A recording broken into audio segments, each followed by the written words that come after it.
বিচার, স্তব্ধ হয়েছিল তারা, ব্যস্ততা হাজার।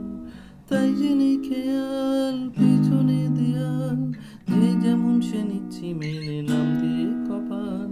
কেউ মরণ অকাল, কেউ ভয়ে কাতর, কেউ বা নিরুপায় বা অসহায় হয়ে কাতর। আর কবে, আর কবে, আর কবে, আর কবে, আর কবে, আর কবে, আর কবে, আর কবে, আর কবে, আর কবে, আর কবে কণ্ঠ শক্তি পাবে, আর কবে, আর কবে চিত্ত স্বাধীন হবে, আর কবে, আর কবে সিক্ত হবে হৃদয়, আর কবে, আর কবে শির উঠে দাঁড়াবে।